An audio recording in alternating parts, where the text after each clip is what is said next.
बातमी पुण्यामधून आहे। सहकारनगर पोलीस ठाण्याच्या हद्दीमध्ये 20 ते 25 वाहनांची तोडफोड करण्यात आली आहे। 3 जणांकडून दोघांना मारहाण देखील करण्यात आलेली आहे। या संदर्भात अधिक माहिती देत आहेत आमचे प्रतिनिधी योगेश बोरसे। योगेश, जवळपास 25 ते 30 वाहनांची तोडफोड करण्यात आल्याचं कळतं।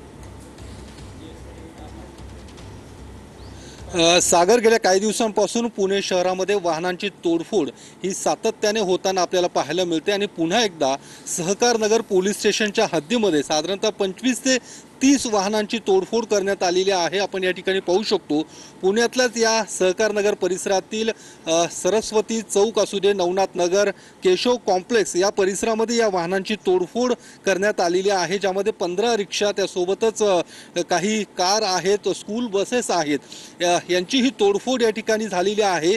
तिघांची साधारणतः रात्री 12-1च्या सुमारास 3 जण आले होते आणि त्या तिघांनीही या ठिकाणी धुडगूस घालत या वाहनांची तोडफोड केलेली आहे। त्यासोबतच इथल्या काही स्थानिक नागरिकांना मारहाण देखील करण्यात आलेली आहे, ज्या नागरिकांना जवळच्याच रुग्णालयात दाखल देखील करण्यात आलेला आहे। मात्र सातत्याने अशा पद्धतीच्या तोडफोडी होताना आपल्याला पाहायला मिळतात। यांची ही रिक्षा आहे, तुमची काय नेमकं काय घटना घडलेली आहे, तुम्हाला नेमकं कधी माहिती? रात्री 12:30च्या सुमारास झाली, 12-12:30. काय कारण काय हे तोडफोडीचं, नेमकं कोण होतं किंवा कारण कशामुळे? काय कल्पना नाही. यांनी फिर्याद दिली, तुम्ही या सगळ्या संदर्भात काय नेमकी घडली? बेसिकली 12:30च्या दरम्यान मला शेजारच्यांचा फोन आला की तुझी गाडी फोडली आहे म्हणून। 3 लोक होते।